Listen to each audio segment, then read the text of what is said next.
지난 화요일 오전에 제가 기사가 뜬 것을 보고 누가 기사를 장난으로 올렸다 생각을 했어요. 그러면서 기사를 읽으면서 아이고 이런 말도 안 되는 얘기를 기사로 썼냐고, 만우절도 아닌데 뭐 이런 말도 안 되는 기사를 썼냐고. 그래서 어이가 없어서 기사를 덮었어요.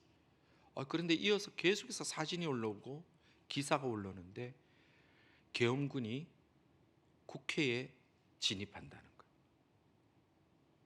믿기지가 않는 거예요.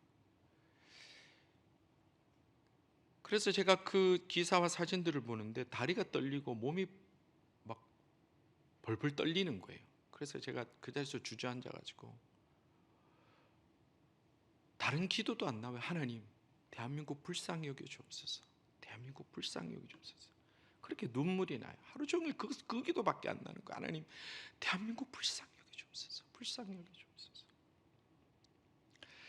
계엄이라는 단어가 어떤 분들에게는 희망과 변화, 새로운 것의 시작이라는 단어로 이해될 수가 있습니다.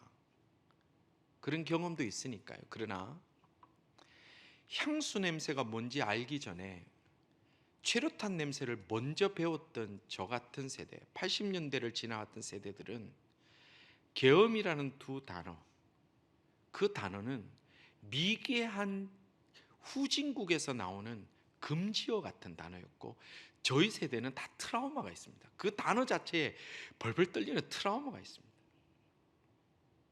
근데 지금 21세기 이때에 세계 경제 10위권이라고 하는 이때에 뉴스에서 느닷없이 군인들이 총을 메고 그렇게 서울 시내로 진입하는 것을 보니까 이거는 막 숨이 쉬어지지 않는 그런 일들을 저는 경험했습니다. 그렇다고 저는 민주당을 지지하는 사람이 아닙니다. 좌파도 아닙니다. 절대 아닙니다. 그러면 제가 국민의힘을 지지하는 사람이고 우파입니까? 저 그것도 아닙니다. 물론 제가 지지하는 당이 있습니다. 교회당입니다. 저도 파는 있습니다. 그 대신 좌파나 우파는 아니라 저는 위만 쳐다보는 위파, 상파입니다. 저는 상파입니다. 저는 교회당에 소속된 상파입니다. 상파.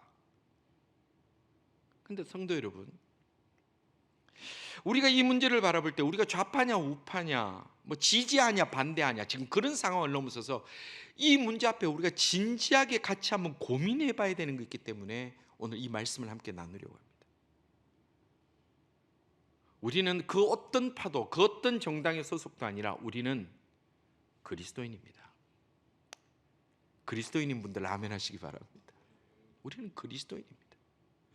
우리의 기준은 어떤 정치적 상황에 따라 움직여지는 것이 아니고, 어떤 이데올로기에 따라 판단되는 것이 아니고, 어떤 이념에 따라 좌우되는 것이 아니라, 우리는 어떤 것이든 성경적 입장에서 하나님이 이 사건과 이 문제 앞에 우리에게 무엇이라 말하며 어떻게 하기를 원하시는지를 우리가 분별하고 거기에 합당하게 자세를 취하는 것이 굉장히 중요한 것입니다. 그것이 그리스도인이기 때문에 그렇습니다. 물론 인간은 정치적인 입장에서 자유로울 수는 없습니다. 여러분도 잘 아시는 고대 철학자 아리스토텔레스가 했던 얘기인데, 존 플리티콘이라는 말이 있습니다. 존 플리티콘, 이게 헬라어인데요. 존, 이거는 조에라고 하는 생명이라는 헬라어의 그 어원에서 나온 존, 그다음에 플리티콘, 정치, 그러니까 정치적인 생명체다, 그렇게 얘기를 했어요. 이거를 뭐 우리로 말하면 뭐 인간은 사회적 동물이다, 정치적 동물이라고 했는데, 동물이라기보다는 이 존이라는 뜻은 생명체, 이렇게 해석하는 것이 맞습니다. 우리는 정치적인 생명체이기 때문에 누구든지 정치적 입장을 가질 수는 있습니다. 이 문제를, 또 정치적인 문제를 이 나라든 저 나라든 그 상황에 대해서 우리 입장을 가질 수는 있습니다. 그렇다고 우리가 한국처럼 여기서도 길 양쪽에서 가지고 지지하는 파, 반대하는 파, 뭐 찬성하는 파, 반대하는 파, 이렇게 지금 갈려서는 것이 중요할까? 그렇게 해야 되는가? 우린 그런 존재니까. 그러나 그리스도인들은 그 어떤 행동을 하기 앞서서 우리가 해야 될 것이 있다라고 오늘 성경은 우리에게 가르쳐주고 있습니다. 오늘 본문은 그것이 무엇이냐? 1절과 2절 상반절에 보면 이렇게 말씀합니다. 그러므로 내가 첫째로 권하노니 모든 사람을 위하여 간구와 기도와 도고와 감사를 하되 임금들과 높은 지위에 있는 모든 사람을 위하여 하라, 이렇게 말씀했습니다. 우리가 먼저 해야 될 것이 있습니다. 이 문제를 어떻게 해석하며, 때로는 이 문제에 트라우마가 있는 사람, 때로는 막 환영하는 분 다 다를 수 있지만, 우리가 다 입장이 다르고 정치적인 생각과 이 문제를 바라보는 이념과 이데올로기는 다를 수 있지만, 우리가 그리스도인으로 공통되게 취해야 되는 입장이 하나 있다면 그것은 뭐냐면 바로 기도해야 되고 그들을 위하여 간구해야 되고 도구해야 되고 감사할 수 있는 그런 마음이 우리에게 먼저 되어야 된다는 겁니다. 모든 사람을 위하여 간구와 기도와 도구 감사를 하라. 도구가 뭐냐면 일종의 중보 기도를 얘기합니다. 도구, 중간에서 그들을 위하여 얘기하는 거, 도구하라. 모든 사람을 위하여 기도하는 것은 중요합니다. 간구하는 것은 중요합니다. 아픈 자를 위하여, 때로는 힘든 일을 당한 자를 위하여, 때로는 어리석은 결정을 하는 자를 위하여, 때로는 정말 여러 가지 어려운 상황에 있는 자들을 위하여 우리가 간구와 기도와 도구와 그들을 위하여 감사로 함께하는 것은 중요합니다. 그러나 무엇보다도 더 중요한 것은 뭐냐면 임금들과 높은 지위에 있는 자들을 위하여 그렇게 간구와 기도와 도구와 감사를 하라라고 성경은 우리에게 명령하고 있습니다. 그렇게 하라라고 하는 겁니다. 늘 우리에게 좋은 사람, 내게 정치적인 입장이 같은 사람, 이데올로기적으로 나와 동일한 사람들만을 위하여 기도하는 것이 아니라, 그렇지 않더라도 그들의 위치 자체와 그들의 신분 자체를 우리는 그렇게 할 필요가 있다는 겁니다. 초대 교회에 교부들 중에 터툴리안이라는 분이 있습니다. 여러분들 들어보신 분들 많을 겁니다. 교회사를 조금이라도 들어보신 분들은 많이 있을 텐데, 이 터툴리안이라는 분이 있는데 이분이 삼위일체라는 단어를 가장 먼저 쓴 교부입니다. 이 터툴리안이 당시 황제를 위하여 쓴 글이 있는데, 그 당시 황제는 예수 믿는 사람을 다 잡아 죽이는 시대입니다. 황제 외에 다른 것을 섬기는 자들을 다 제거하는 시대입니다. 근데 그 황제를 향하여 쓴 글에 보면, 황제를 위하여 그의 장수와 안전된 통치와 안정된 가정과 충신한 신하와 의로운 백성과 평화로운 세계를 위하여 기도했다라는 기록이 있습니다. 자기를 죽이는 사람이에요. 교회를 없애겠다는 사람이에요.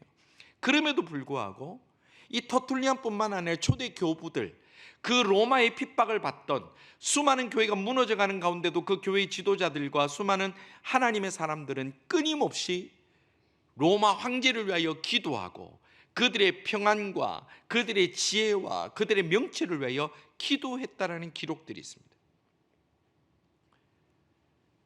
우리는 다스리는 자들을 위하여 비난은 굉장히 잘합니다. 사실 저는 성경에 혹시 제가 못 찾은 구절이 있나 생각이 되는 게 뭐냐면, 성경에 그런 게 있는 것 같아요. 우리들 보면 쉬지 말고 비난하라, 범사에 비판하라, 혹시 그런 게 있나 싶어요. 왜냐하면 우리 한국 사람들은 비난하고 비판하는 데는 아주 도 같은 사람들, 도 같은 사람.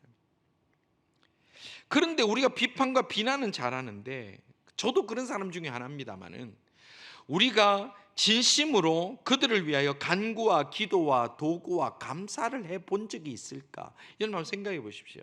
우리가 나라 걱정 많이 하잖아요. 조국 걱정 많이 하잖아요. 캐나다 큰일 났다 얘기하잖아요. 그런데 우리가 정말로 이 나라를 위하여서 간구하고 기도하고 도구하고 감사한 것들이 우리에게 과연 얼마나 있었을까? 그런데 성경은 그렇게 하라라고 명령하고 있다는 것입니다.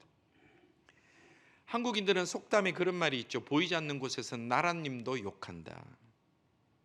그래서 정치인을 비판하는 게 아니라 사람들 비판하는 거, 보이지 않는 곳에 비판은 얼마나 잘하는지 모릅니다. 그러나 우리가 기억해야 되는 것이 있습니다. 비판할 땐 비판할 수도 있지요. 그러나 우리에게는 비판하고 그들을 지지하거나 때로는 반대하기 이전에 모든 그리스도인들에게 동일한 사명이 있는데, 그것은 바로 그들을 위하여 간구하고 기도하고 도구하고 감사할 줄 알아야 된다는 것. 그것이 성경이 우리에게 명령하고 있는 것이고, 그리고 그렇게 살았던 초대 교회의 교부들과 신앙의 선배들이 있었다는 것을 우리는 기억해야 된다는 것입니다. 그러면 왜 이들을 위해서 기도해야 됩니까? 왜 이들을 위해서 기도해야 됩니까? 아니 내가 사는 문제, 내 가족 문제, 내 건강 문제 위해서도 기도하기 바쁜데, 아니 그것도 충분히 기도하지 못하고 그냥 염려만 더 많이 하는데 왜 이들까지 기도하라고 성경은 그렇게 얘기를 합니까? 그 이유가 뭡니까? 특별히 정치적으로 보면 내가 지지하는 정당도 아니고 내가 지지하는 그런 인물도 아닌데 왜 그들을 위하여 기도해야 됩니까? 그 이유가 뭘까? 왜 해야 되죠? 왜 해야 될까요? 성경은 분명한 그 이유를 말씀하고 있습니다. 2절 하반절입니다. 자, 다 같이 읽읍시다. 2절 하반절에 이렇게 말씀합니다. 우리에게 기도해야 될 이유를 말씀합니다. 다 같이 읽겠습니다. 이는 우리가 모든 경건과 단정함으로 고요하고 평안한 생활을 하려 함이라. 아멘. 누구를 위해서 기도하라고요? 누구를 위해서요? 우리를 위해서 기도하라고. 우리를 위해서. 우리를 위해서. 여러분들, 기도라는 것은요, 내가 기도하는 상대만을 위하여 올곧게 기도되는 것은 아닙니다. 여러분들 성경에 보면 어느 집에 가면 그 집을 향하여 먼저 기도하라고 말씀하시죠. 그래서 예수 믿는 사람들 어디 가면 먼저 앉아 기도하죠. 그 집을 위해서 딱 습관이 돼 있죠. 근데 그 기도를 하는데 그 사람이, 그 집 사람이 그 기도를 받을 만한 자격이 되지 않으면 어떻게 된다고 그랬어요? 그 집을 향하여 빌었던 복이 전부 다 어디 옵니까? 기도했던 그 사람에게 돌아온다고 그랬어요. 그러니까 여러분들 딱 어느 집에 갔을 때 이 집에 복 못 받겠다 싶으면 기도를 더 세게 하십시오. 왜냐하면 그 복이 어디 옵니까? 내게 오니까. 복 받을 것 같으면 그냥 쑥 가는데 이 집 절대 복 못 받겠다 싶으면 완전 기도를 막 복에 복을 주옵시고 흔들어 넘치게 없어서 하면 그거 다 내게 되는 거예요. 내게. 지금 이들을 위하여, 이들이 위해서 기도할 때 누구를 위해서 기도하라는 거예요? 나를 위해서 기도, 우리를 위해서 기도하라는 거예요. 우리를 위해서 기도하라. 우리가 고요하고 평안한 생활을 하기 위해서 기도하라고 그랬어요. 요즘 세상 다 미쳤죠. 제 얘기가 아니라 미국의 대통령이 되신 트럼프님의 말이에요. 제가 볼 때는 트럼프가 미쳤다고 하니까 도대체 이 세상 얼마나 미쳤을까? 바로 어제 뉴스예요. 어제 기사인데 트럼프가 지금 프랑스에서 마크롱 대통령하고 그 다음에 젤렌스키 대통령을 거기서 만났어요. 그러면서 뭐 얘기 중에 뭐라 그러냐면 a little crazy right now 그랬어요. 그게 지금 막 뉴스에 크게 대문짝이 됐어요. 이 세상이 지금 뭔가 미쳤다는 거야. 미쳤다. The world is going. 지금 미쳐가고 있다. 지금 이 세상이 뭔가 미쳐가고 있다.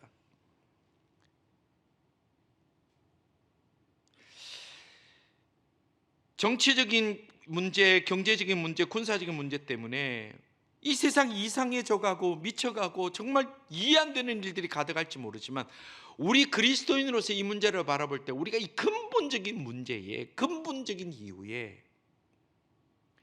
그리스도인들이 이들을 위하여 기도해야 된다는 그 사명을, 그 의무를 감당하지 못한 것도 중요한 한 부분이 있다고 우리는 생각하고 있어야 된다는 겁니다. 우리가 예수를 믿고 기도를 합니다. 맨날 자기 복을 위해서 기도해요. 하나님 제게 지혜를 주시고 명철을 주시고 잘되게 해주시고 복받게 해주시고 뭐 맨날 뭐 하면 다 복만 받기 위해서 자기 위해서 기도해. 또 그것도 제대로 안 해요. 그것도 제대로 안 해요. 근데 정치인을 위해서, 다스리는 자를 위해서, 임금을 위하여서, 권세 있는 자를 위해서 기도하지 않는 것, 어쩌면 그것 때문에 나라가 더 힘들어지고 있는 것이라고 우리 말씀을 통해서 보게 됩니다. 미국의 남북전쟁이 한참 일어났습니다. 그때 링컨 대통령이 국가 금식의 날을 먼저 선포를 합니다. 모든 국민들이 끝나는 금식하며 기도하자. 그래서 남북전쟁 기록에 보면 총 3번에 걸쳐서 국가 금식의 날에 선포했던 기록이 납니다. 내가 총칼 들고 나가지 않지만 국가를 위하여 기도하는 사람이 있을 때 그곳이 바로 하나님께서 주시는 평강을 누리고 백성들이 평강을 누릴 수 있는 길이기 때문에 링컨 대통령은 국가 금식 기도의 날로 선포해서 미국은요 지금도 매년 5월 첫째 목요일 날이 국가 기도의 날이에요. 5월 첫째 목요일이 국가 기도의 날이에요. 캐나다는 없다가 최근 몇 년 전에 이제 기도하는 모임이 시작됐어요. 성도 여러분, 지금까지 우리가 우리의 가정, 우리의 경제적인 문제, 또 내 자녀, 우리의 건강 위해서 기도하고 살았지만 이런 엄청난 일들을 앞에 바라보고, 이런 놀라운 일들을 앞에 바라보고 우리가 오늘부터라도 우리 기도 리스트에 조국의 정치인들과 그리고 이 땅의 정치인들과 위정자들을 위하여 기도할 수 있는 우리 모두가 되기를 간절히 바랍니다. 이것은 우리가 선택할 수 있는 것이 아니라 성경이 우리에게 주시는 명령입니다. 우리의 자녀를 위해서 기도해야 되지요. 우리의 생을 위해서 기도해야 되지요. 우리의 모든 인생을 위해서 기도해야 되지요. 나 문제도 급해요. 맞아요. 지금 이 시대 너무 급한 게 많아요. 너무 급한 게 많아요. 그러나 그 기도 가운데 우리의 사명이 나라를 위하여, 그리고 위정자를 위하여, 그리고 교회를 위하여, 그리고 목회자를 위하여 기도하는 것도 여러분들 반드시 포함되기를 원합니다. 이렇게 기도하는 것은 우리가 고요하고 평안한 생활만을 위한 기도인가? 분명히 그렇게 기도하는 이유는 우리의 고요하고 평안한 생활을 위해서 기도하라고 그랬어요. 그것만이 아닙니다. 그 기도에 또 하나 이유가 있습니다. 3절 말씀입니다. 3절 다 같이 읽겠습니다. 3절, 이것이 우리 구주 하나님 앞에 선하고 받으실 만한 것이라. 아멘. 자, 이렇게 기도하는 것이 뭐다? 우리 구주 하나님 앞에 선하고 받으실 만한 것이다. 이게 조금 세 번역이 풀어서 뭐라고 되어 있냐면, 하나님 보시기에도 좋은 것이고 하나님께서 기쁘시게 받으시는 것이다 라고 얘기를 했어요. 그러니까 조국을 위하여, 위정자를 위하여, 다스린 자들을 위하여 기도하는 것은 하나님이 참 좋게 여기시고 하나님께서 기쁘게 받으시는 기도다라고 그렇게 얘기를 하고 있는 겁니다.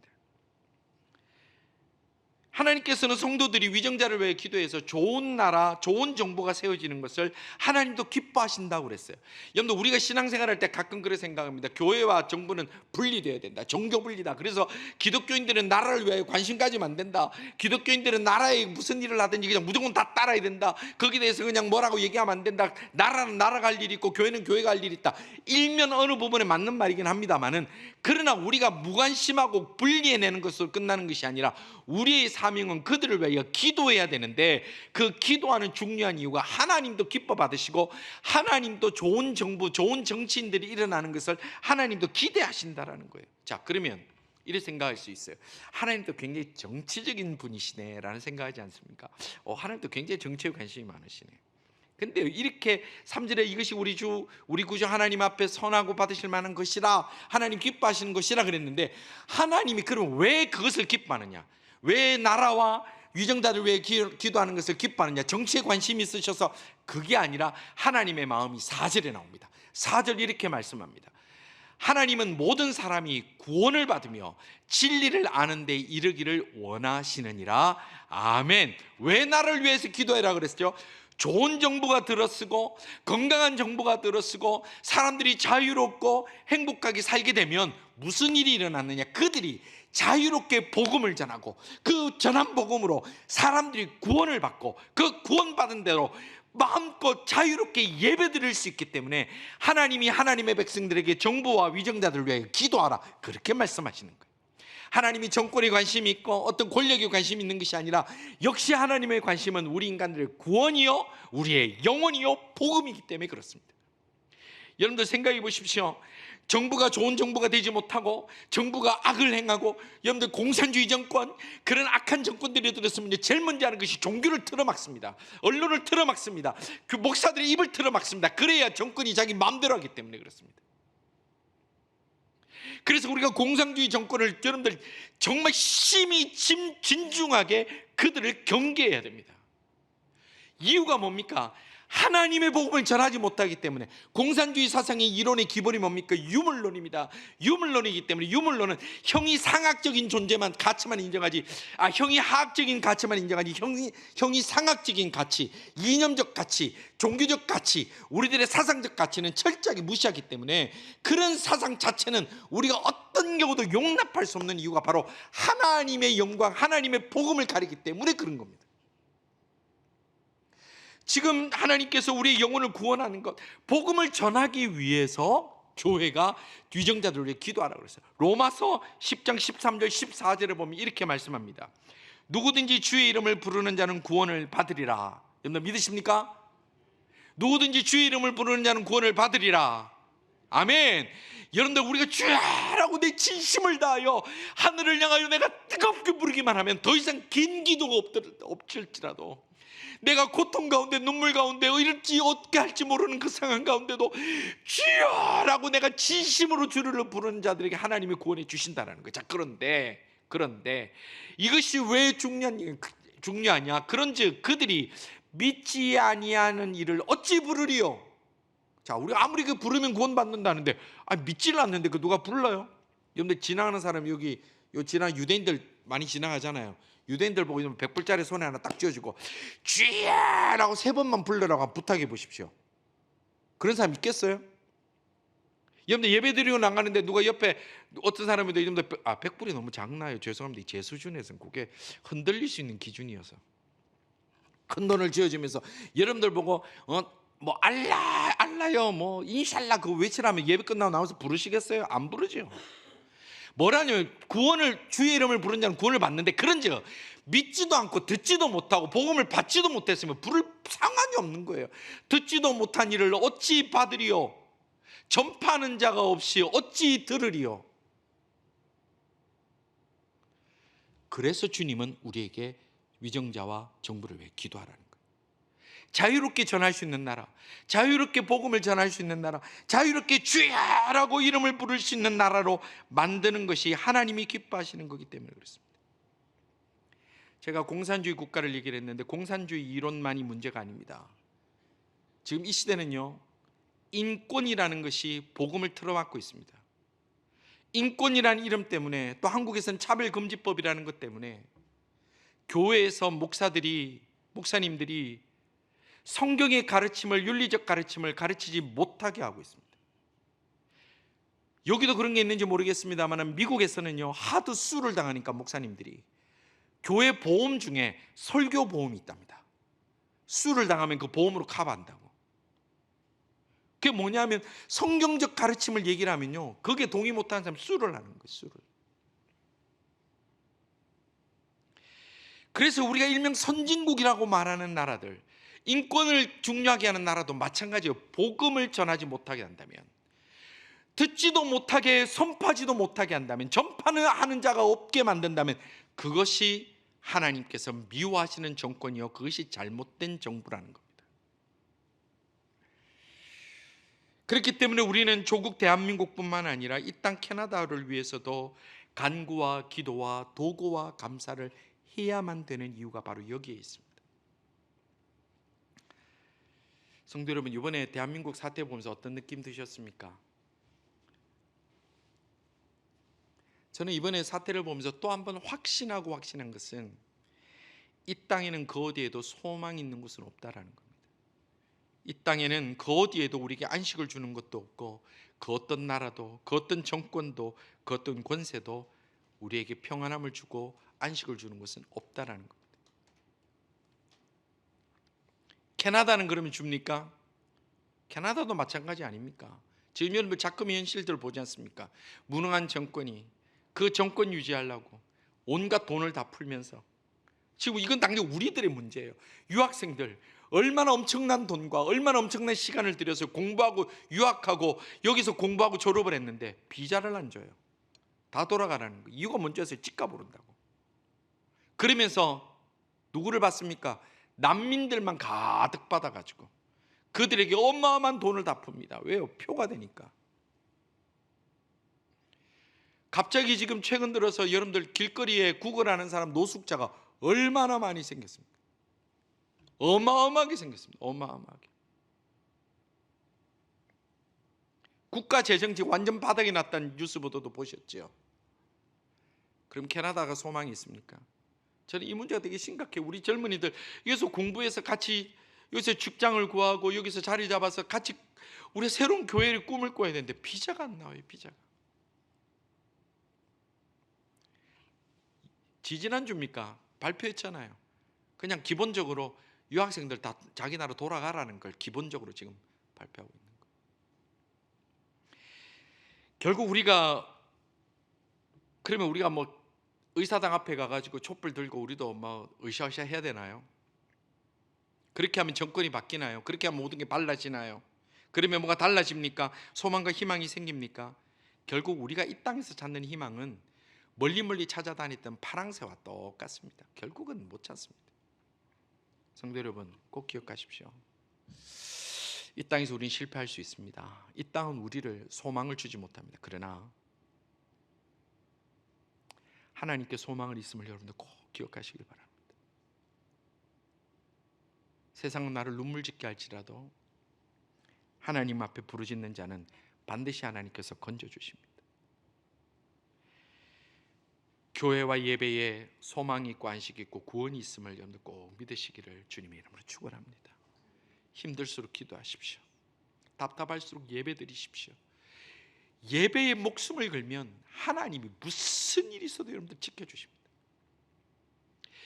모든 것에 기도하며 주님 앞에 엎드리는 자에게는 반드시 하나님을 체험할 수 있는 역사를 주십니다. 그 체험을 해야 우리가 목숨 걸고 또 주님 앞에 예배드리고 나가는 겁니다.